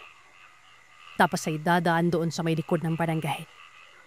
At bigla na lamang mawawala. O sabi nga, bigla na lamang mag-iiba na ranyo. Kadalasan aso. Alam ito noong kaanak mang gunpis dahil ilang gabi na din pala itong minaman-manan. Sinusundan. At ang madalas itong ginagawa ay hinihintay nito na makatulog na ang lahat, Sir Seth. Tapos ay pripwesto ito doon sa gilid ng bahay sa tabi lamang bimansilo. Hindi kasi ito makapasok sa silong gawa ng nakaharang yun. Nilagyan na laharan lang may-ari kasi goon lang initog yung mga manok nila. Hinsan, mararamdaman naman ng gunpis ng madaling araw na nauusog na lamang siya doon sa partilayan ng pader. Tapos tayo hindi niya maganaw ang katawan niya. Mararamdaman niya na may bumibila sa paa niya o kamay niya. O kung anong parte ng katawan niya na dumikit doon. Nagigisingan ito ng asawa niya na malaya ng lasigaan nila nan. Hanggang sa partikular na gabi na yun, Sir Sir. Yung gabi na nakita ko itong matandang babae na ito. Jumempo sila. Ito, kamunti ka na daw talaga ang bata nun. Meto niya kanya silang tago sa kanika nilang bahay yung kaanak pero Nakamasilip na kasilip sa mga awaw. Noong naramdaman na daw ng asawa ng babae na puvusob na naman ang higaan ng buntis na ito. Sinumper na ng pingil. Akala niya, simpleng pagbikip ng ulit ng kamay o paa at pagbila ang gagawin ng nilalang la ito. Pero nang yung mismong tiyan ng bisis niya ang dumikit sa pader at nagsimula ng umungol ang asawa niya. Dali-dali nang singipa ang bintana nun. Hawak ang buntot pagi ay tumalundan. Tipang-tipa niya o ano yung aso sorse. Nakadikip ang mukha nito sa may pader. At ang nakapagkumbinsi sa kanyang aswang ito, nakasampay po sa may gilid ng silong nila. No, pabaliktad. Dali-dalingan hinampas ng buntot pagi yung aso at inamaan nila ito sa braso noy. Na siyang dahilan para makabitaw ito sa kinakapitan at nagpagulong-gulong ito. Siya naman labas ng mga iba pang kaanak at pinaborito para sa sobrang bilis daw. Parang kabayong tuloy-tuloy niyang pinakbo ang likod hanggang sa palayan. Hindi ko na alam kung paano nila natuntun kung saan pumunta pero sa pingin ko ay isang dagamat. Kasi noong madaling araw na tulog na ako. May kasamang matandang nang gagawat yung mga alalakihan na pumunta sa bahay ni Ninaw. Patulising kinapipalan. Sabi, galing daw dun yung aswang. Naaamoy nga nila. Pati ang damit ko na pinagubaran kahit nakababad ba, ay nalaman noong kasama nila na nakabikit na sa aswang na yun. Kaya naman sinilip din ako ni Pipa noon papinunong gawdamat. Pero dahil ayos lamang ako ay hindi naman ako inestorbo nila. Noong madaling araw din na yung sirse, kaya ang militisan din ng balkonahe, ay buon na din daw taladay ng amoy mabaho. May sinabi pa silang inabuhan nila yun. At yung kuwan na isip na baka kaya iritang-irita yung nilalang goon sa tubig na panlilinis ko. Kasi nga maalat yun. Hembi umano ipinuro nila Ninaw ang pinaghihinala ang aswang. Ayaw din naman nila magtasyong dahil baka mamaya hindi naman siya yun. Napaon namang napapunta sa barangay Biba, Lamari daw. Pero pagtapapas doon, sir, pinaban na lailo mo na ito kasi hindi na umano bumalik doon sa bahay ng mag-asawa. Papitong ninang ko na nalalap ng badipanan. Nilang araw na rin umanong hindi lumalabas ang babaeng pada barangay nila. Nadagi naman ay araw-araw nakapwesto sa palengke. Nag-iikot sa barangay hall at paibot ng paranan para mag-anok na balamin at amis. Pero noong malapit na ulit ng anak ang babaeng buntis na yun, bimalitan ulit umana yun. Ang kwenteng ni Pito, habang umiire ang babae sa bahay nila, nababaklas umano ang ubungan nila. Diyan naman din ang bato at pagtusok ng mga kaanak niya sa taas pero mabaling daw talaga unilag. Diyan noong malabas na yung bata, halos lingkising umano ito ng komadrona ng itim na perla at linisan gamit ang maligamgam na tubig na merong holy water. Ang hindi kasi ginawa ng mga bantay nun ay tawagin ulit ang mga gamot kaya talagang wala silang nagawa kundi habulin na hindi naman nila magawa noon. Kinabukasan, parang binadyo umano ang bahay na yan dahil nagkabaklasan yung bubuan. Makalipas ang ilang araw, nakafanap mo naman ng balita ang tiyahin ko na inaway ng isang kaanak nila itong pinaghihinalaan na aswang. Itong kaanak niya pala, kakilala noong sa kabilang barangay na yun. Noong pinawas doon kasi yung bata at yung nawanak nun, ang lumabas sa pawas at sinabi ng manggadamot ay may kamag-anak nga daw doon sa barangay na yun yung nila ng neighbor. Kaya mo naman, kumakalat yung kanyang kwento. Kaya ang datingan Sir Seth, napagchismisan din itong kaanak niya lalo ng ibang nakakaalam na may lahi nga sila. Takot na takot ako noon na umuwi ng gabi. Lumabas ng gabi. At kahit umaga pa nga na naglalakad ako hanggang makakita ng tricycle papunta sa trabaho. Magmula kasi nang malaman ko yung bahay ng aswang na ito, lagi yan. Lagi na lang kapag dadaan kami ng ninang ko o maski ako lang. Lalabas talaga yan tapos tatayo sa may tarangkahan nila. Tititig lamang sa akin. Hindi na ako nawalan ng luya magmula noon. At kapag sininang ang kasama ko at nakikita niyang palapit pa lamang ang babaeng ito, sinasabihan niya ito na makikiraan lang. Hindi naman umano umiimik yan. Mga 5 buwan na ako sa ospital nang magsimula na ako magdormitoryo. Mura lang, bed space. Marami pang pagpaparamdam ang aswang na ito ayon kay tita.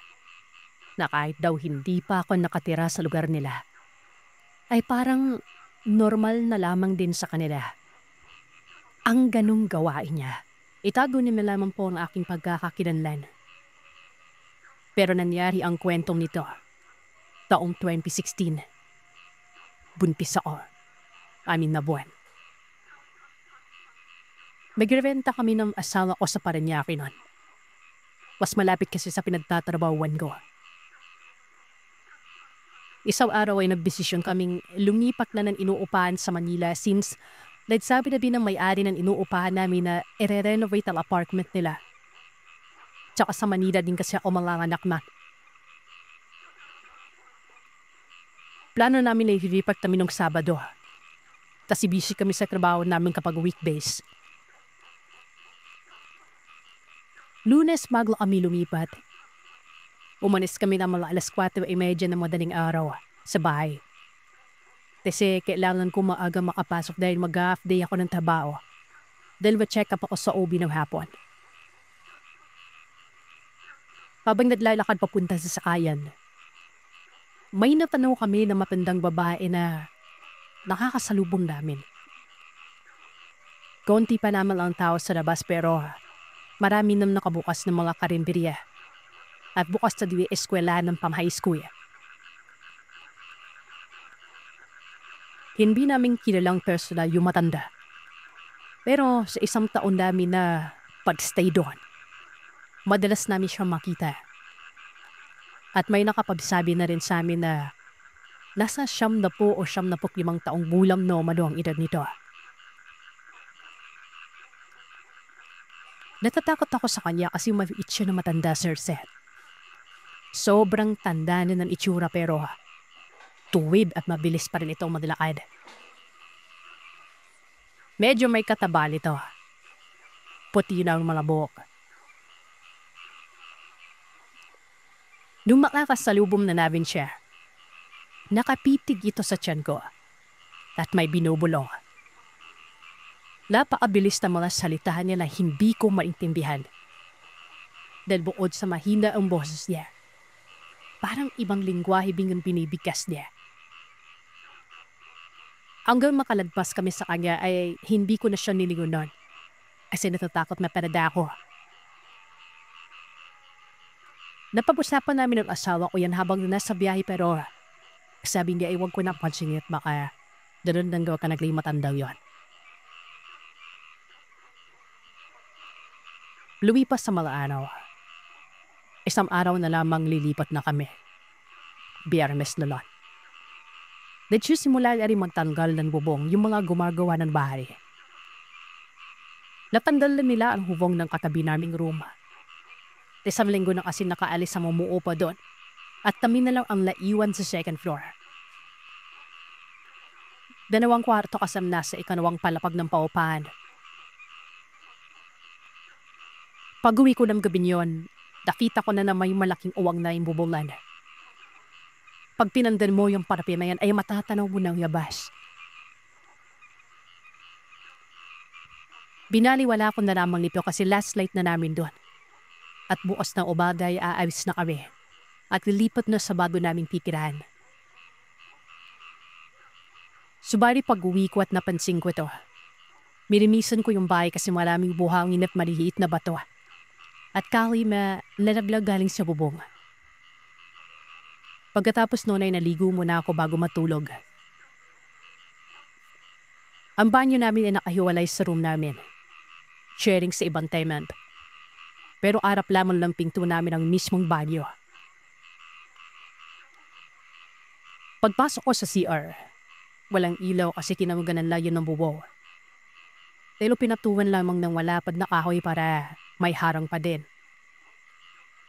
Yung toilet bowl, barabi na kasi nahulugan na ng mga bato gali sa hollow blocks na giniba na din para palipad. So dahil hindi naman ako magbababad at banaw lang naman ang gagawin ko, tiniis ko na. Damit ko lamang yung ilaw ng cellphone ko. Habang maliligo ako, nagtataka ko kasi may mga nahuhulog na maliliit na bato. Galing sa bubuan, galing sa kisame ng CR na duwa sa hollow blocks. Confident naman yung nilaladlog pero ang ipinagtataka ko, bakit naglalaglagan Hindi ko naman nasasagi yung pader. O wala namang tao o kung ano sa bubong na magiging rason para maggalaw yon at maglaglagan ng mga maliliit na parte nito. Binilisan ko na lamang kasi medyo hindi maganda yung pakiramdam ko nun. Kasi pakiramdam ko, may nakamasid sa akin. Pagkatapos kong maligo ay natulog ako agad. Dumating ang asawa ko galing sa trabaho pero nagpaalam din agad ito para lumabas at manood ng basketball sa kalapit na court. Pagalis niya, nakatulog din naman ako kaagad. Habang natutulog ako, nakaramdam ako na may kung ano na nahuhulog sa paanan ko. Pagmulat ko ng mata ko ay dumiretso agad yung tingin ko sa paanan. Nakita ko na may nalalaglag na maliit na bato galing sa bubong namin. Galing sa parte na umuwang kasi nga giniba yun, di ba? Yung nakausli na yon, nakatapat sa paanan ko. Maliit lamang kasi ang kwarto na yun, Sir Seth.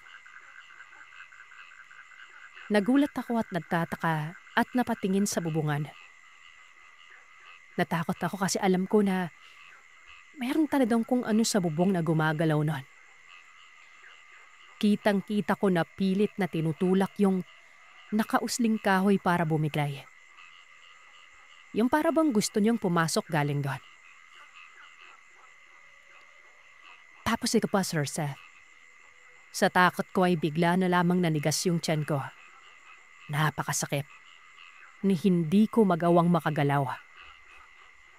Pinilit kong abutin yung cellphone ko sa gilid pero napakabagal kong ginawa yun kasi naninigas din talaga yung kamay ko. Habang nakatitig ako sa bubong, nagulat ako na sa sobrang lakas ng bagay na yon na nasa bubungan, bigla ba namang lumusot ang kamay niya sa butas? Kitang-kita ko yung kamay na yun, Sir Seth. Para itong sandok pero mabuhok. Parang kamay ng unggoy ang itsura nito. Sa gulat ko ay bigla akong nakagalaw. Nadampot ko yung cellphone ko at nagawa kong makatayo.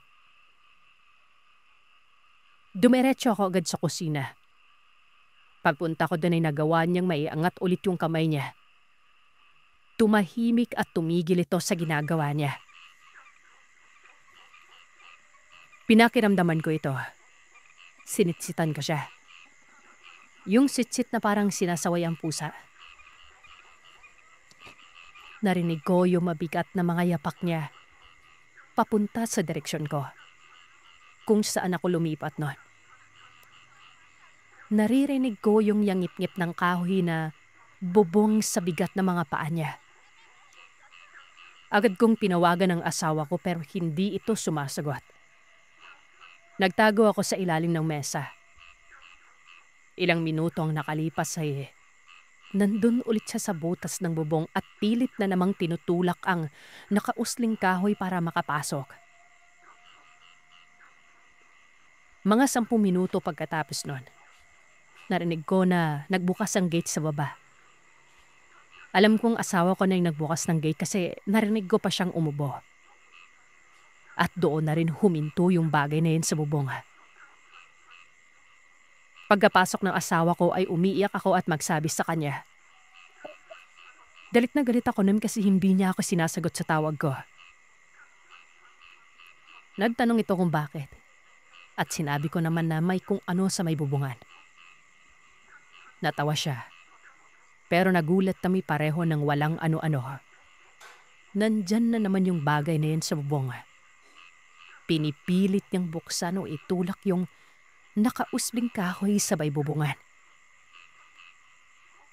Nabigla man ang asawa ko ay dumiretso sa sakin at kumuha ng kutsilyo. Sabi niya ay tawagan ko ang may-ari ng bahay at paakyatin ko. Tapos ang plano niya ay hihilayin niya yung kahoy para mahulog ang kung anumang nasa taas nun. Pero biglang tumigil ito. At naririnig namin na yung mga mabibigat na paglalakad niya. Umiikot-ikot sa may bubong. Matapos ang siguro 20 minuto ay bumalik siya sa butas. At yun nga ang inaantay ng asawa ko na pagkakataon. Dan hihilayin man niya bigla yung kahoy doon. Tumakbo ito at nawala. Rinig na rinig namin yung yabag niya sobrang bigat na patalon-talon. Pero tila ba magaan ang bawat pagbagsak niya sa kung saan man siya nakapatong. Andun sa mawala ito. Makalipas ang 1 minuto ay kumatok ang may-ari ng bahay. Pinadbuksan namin at may dala siyang rosaryo. Sabi nga pag-akyat niya, narinig niya daw na may malakas na tilog dahalim sa bubong namin. Kaya imbis na katuking kami, kumuha siya ng kahoy na hagdan at inakyat ang bubong mula sa banyo. Nakita niya na may malaking itim na nilalala na nasa bubungan namin. At kinulupkot na yung o ano meron sa bubungan. Liwingon ito sa kanya. Pulang-pula umano ang mga mata nito. At nang makita siya ay bigla na lamang itong tumakbo. Natakot daw siya kasi pagtakbo nito, lumundag ito sa kabilang bubong na parang walang kahirap-hirap. Ang bubong na pinalumito ay ang bubong sa harapan ng bahay namin. Napakalayo ng sir sa dawa ng isang karsada ang pagitan not. Ito pa ang nakakagulat. May bintana kami na kapag nakabukas kasya ang tao. Nakabukas ito ng mga panahon na yun kasi naiinitan ako. Kaya hindi ko ito'y sinara nung bago ako matulog. Dapat, pwede siyang dumaan doon, di ba? Hindi siguro nagawa. Doa ng yung bintanan yon ay nilagyan namin ng buntot pagi. Doon kami nakumbinsi na aswang talagang body nila. Sa takot ko ay hindi ko na kayang magstay pa doon at baka balikan niya kami. Kaya nung gabi na yun ay umalis na kami at doon na natulog sa bahay ng mga biran ko. Malakas ang hinana namin na yung matandaw na kasalubong namin alaswal. Hindi naman sa judgmental pero mula kasi na makasalubong namin siya. Ay gabi-gabi na kami nakakaramdam na may naglalakad sa aming gubuan. Hanggang madaling araw. Yun ang rason kung bakit nagpabili ako sa asawa ko ng buntot ng pagi. Sa may bidondo. Doon kasi siya nagtatrabaho. At yun na sa bintana namin siya napiling iraday. Wala siguro ito doon. Nagkaroon siguro siya ng pagkakataon na mabiktima sana ako nung maabutan niyang sira ang bubong namin. Nakakagulat na kahit dito sa Kamaymiraan ay may mga ganitong uring nilalang. Ang ala kasi natin na sa mga nibiyod lamang na lugar sila sa mga probinsya na niwirahan. Sa akin dati kahit na ladalasin ko na makainkwento na uwak o yung malaking ibon sa Marikina. Hindi ko pa rin masasabi kung yung ibon na yan ay alada lamang o siya mismo ang aswal. Pero itong pangyayari na to sa buhay ko, ang pinaka nakakatakot sa lahat. Dahil nakita ko mismo ang maipim at mabalahibo niyang mula kamay. Dati akong sales lady sa isang mall sa lugar namin. At yung asawa ko naman po ay isang sundalo. Isang hapon habang nasa duty ako. At ang asawa ko naman ay pababa sila ng bundok na dahil tapos na ang duty nila. Tumawag yung asawa ko na uuwi ako sa amin mamaya sa pinikirahan namin dahil pababa na daw sila. Malayo kasi yung campus sa kinatrabuhan ko, Sirse. Kailangan ko pan maneho ng motor at dahil marunong naman ako. Binabila ko na lamang yung motor niya. Doon kasi ako nagsistay sa loob ng campus simula ng buntis ako. 4 na buwan na po ang tiyan ko noon pero nagtatrabaho pa rin ako at nagde-drive ng motor. Sinagot ko naman yung asawa ko at ang sabi ko, sige, uuwi ako. Sabi ko pa ay parang uulan at baka maabutan ako ng ulan sa gitna ng daan. Ang sabi naman niya, kung maabutan umano ako ng ulan ay bumili na lamang ako ng raincoat. Pagka-uwi ko sa trabaho, dumiretso ako habang nagmamaneho. At yun nga, naabutan ako ng ulan. Malayo pa ako noon. Nakarating ako sa amin ng mga bandang alas 5 o mag-aalas 6 na ng gabi. Sakto namang kakarating lamang din nila galing sa bundok. Sabi ng asawa ko ay mauna na lamang ako sa kubo. Yung kubo po namin na nasa harap ng kampo lang at sa kabilang daan po at nasa ilalim po ng mga puno ng rubber tree. May mga kubo naman doon sa likod namin at doon nagsistay yung mga sir niya pero noong mga panahon na umuwi ako, kami lamang yung naroroon gawa ng sinasir na nakatira sa likod namin. Umuwi ng bakasyon kaya kami lamang ni naroroon. May mga bahay naman sa harap namin kaso medyo malayo po. Tatawid ka pa sa daan. Habang mahimbing na ang tulog namin, bigla ako nagising ng mga 1:00 ng madaling araw. Ginising ko yung asawa ko para samahan niya ako kasi nasa labas po yung banyo. Ihing-ihi na kasi ako noon.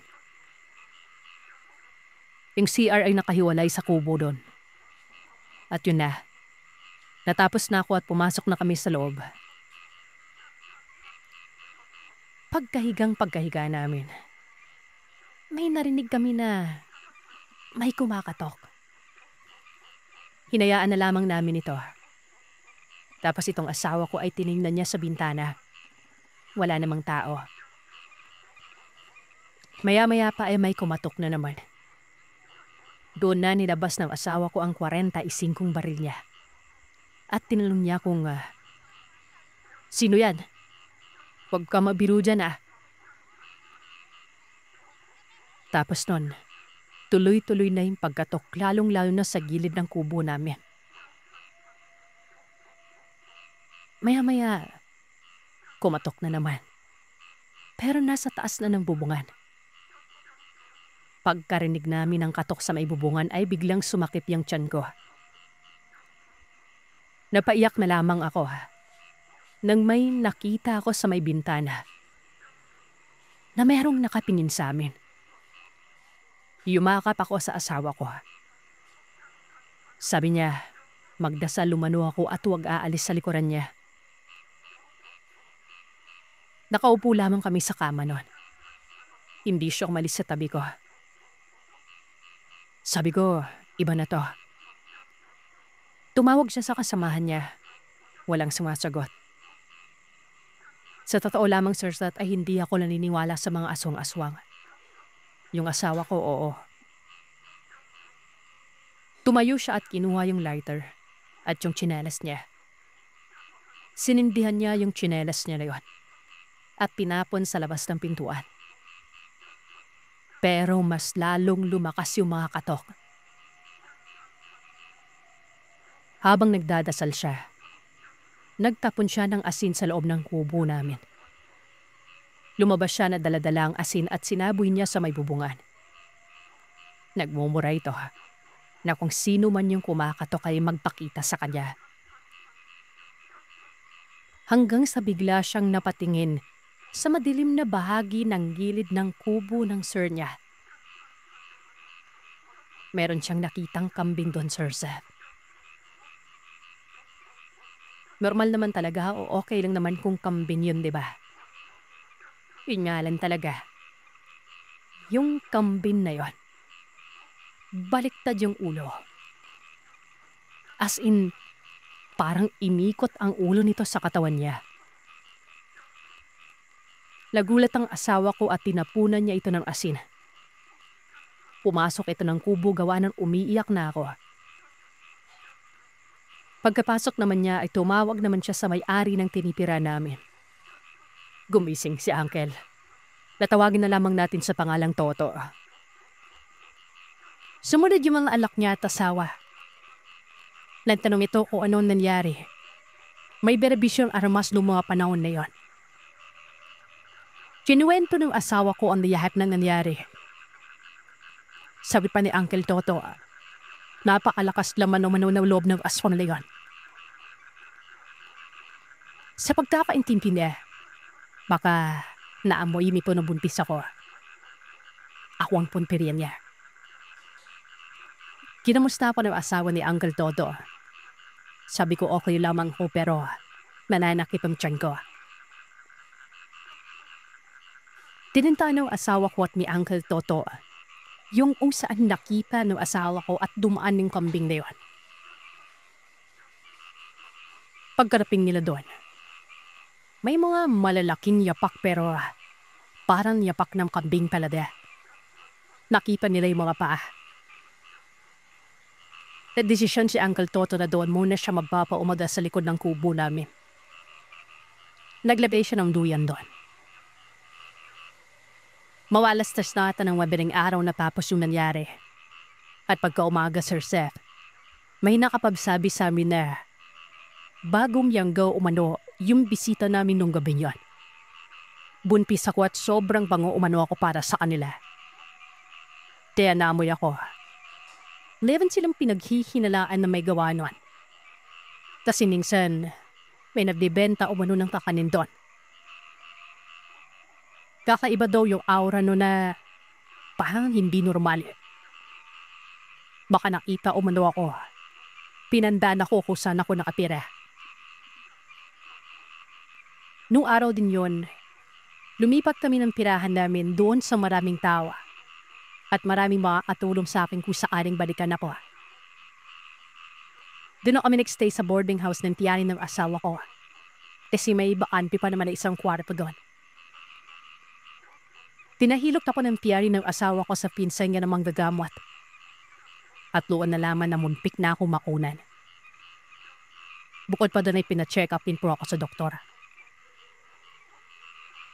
Sa layon ay magdadalawang taong gulang na ang baby namin. At sa layon, maririto na ako sa ibang bansa. May 2019. Tabuanan ng palawanak ng aking hipag sa unang anak ni Kuya.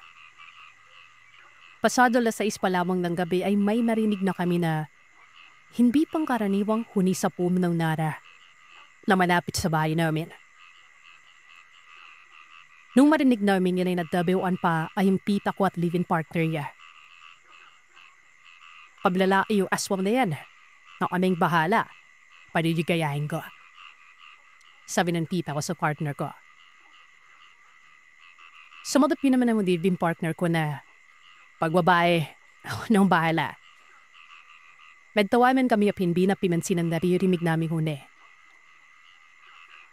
Pasado 10 ng gabi, lahat kami ay nakahiga na sa salas at nagkikwentuhan. Maliban sa asawa ng uya ko na nakaupo sa may upuan na nakaharap sa pintuan doon. Habang naghihintay sa pasaway kong kuya, may inuna pa kanadal alak bago ang asawa.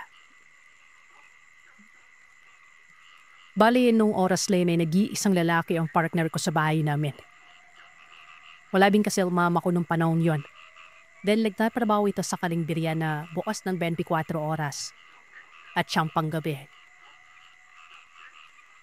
Habang nagkikwentuhan kami ng partner ko, bigla na lamang itong nanahimik kaya akala ko lagi-isip lamang ito. Pero si Gwendo pa lamang ay nagsisisigaw la ito at nagbumura na parang binabagong wat. Kaya sinampal ko ito ng ubod ng lakas para madising. And tumilat ang mata ng partner ko ay dali itong tumayo at tumakbo. papunta sa kusina namin. Pinanaw ang siwal ng bubong habang nagmumura. May malaki po kasing siwal ang bubong ng kusina namin na kakasya ang pusa o tao na payat. Simundan ko ito tinanong kung ano ang nangyari at ang sabi nito, "Walang hiya, pinasok tayo ng asuna." Dalip ito habang kinukuha ang lagay ng asin at lumabas ng bahay. Nabrubuluan mo ay tinuntahan ko ang hipag ko na natatakot na. Sobrang matatakotin po kasi ito. No thing would be laughing mo lamang siya ng mapasa dilim ay sisigaw na ito sa takot. Sabi niya sa akin, kaya pala sumasakit ang tiyan niya dahil may nakapasok ng aswal.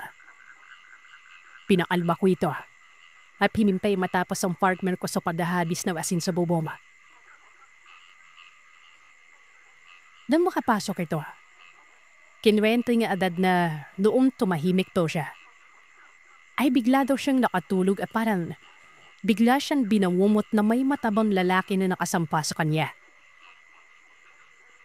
Nakaapa ang mga paa nito habang matalim ang pingin sa hipag kong naghihimpay sa kuya ko. At nang maramdaman daw niya ang sampal ko ay bigla na namang daw tumakbo ang lalaki sa kusina namin at maging pusa. Lumabas ito sa siwang ng gubungan. Maya-maya lamang ay dumaping na ang kuya ko na lasing na lasing. Ibinalipan namin di pa na pinasok kami ng aswal. Kaya nagalip ito at sa lalan ng alak ay may tapang itong umakyat sa bubungan. Sabi ko sa partner ko, sundan si kuya dahil lasing na ito at malablag pa ito sa bubong. Itong parping ito, Sir Saf, ay naging ko may bibiglara. Simenbena ng partner ko si kuya habang hawak pa din ang wiladayan ng asin. Ulakip ito sa bubong at doon ay pinagtulungan nilang dalawa ang pagsaboy ng asin at pagwasiwas ng tuyong kawayan na may matulis na nakatambak lamang sa ibabaw ng buong namin. Hindi ko alam kung ano ang pumasok sa kokote ng dalawa at naisip nilang gawin yung maghuhubad at tutuwad. Yun daw kasi ayon sa matatanda na kung gusto mo daw makita ng harapan ng aswala ay magpahid ng lanis, maghubad at tumuwad. Pero sa kaso ng dalawa ay basta lalaman naghubad ang kuya ko at tumuwad not. Itong isinamwalay dahil walang tama ng anak ay nahiyang maghubad at nakisilip na lamang sa pagtuwad na ginawa ni kuya. Sa tuwing gagalaw si kuya ay gagalaw din siya para makisilip nun. Kaya imbis na walang makipan niya. Alam niyo lang nakikipan niya. May mapagtamto niya ang ginagawa nila ay bigla itong tumawa ng malakas at ibinato ang kalayan sa pulo ng Arapilis. Sa pagbatayan yon, biglang may lumabas na malaking itim na nilalang na parang pusa. Sobrang haba o ng bundok nito. Hinaboy nila yon. Sa may bubuan namin ang hindi nila naabutan. Ay naalala nilang dalawa ang kagagahan na gigawa nila at tawa ng tawa na bubaba sa bubong. Noong akala namin ay okay na, may dawrit kami at tabi-tabing natulog sa salas na malapit sa kusina, lupanawal siwang ng bubungan. Ay salipan ng kuya ko sa asawa niya. Matulog ka na, mabantayan kita. Dahil doon ay buod sa hipag ko ay napanatag din ako dahil ako ang katabi ng hipag ko. Kumbaga, napapagipnaan namin ni kuya ang gumpis. Pero paiglip pa lamang ako ay mariin ako miyulyub ng hipag ko. At humihitbing binalong sa akin na may lalaki daw na may mapupunang mata. Ang sumirip sa siwal at ninisihan naman na siya. Napatingin naman ako doon. Bigla itong nawala. Medyo napuyat ako pero hinayaan ko munang matulog ito. At makasigurado ako na ayos ng lahat, natulog na rin ako. Hanggang sa umabot ang umaga, nawala nang mangyaring hindi podanda. At iyan ang kwento ng aswang para sa araw na ito. Salamat sa inyong pakikinig. Huwag kalimutang mag-iwan ng komento at sabihin sa akin kung ano ang inyong naisip. Hanggang sa susunod na kwento, matulog kayong mahimbing. Kung kaya ninyo,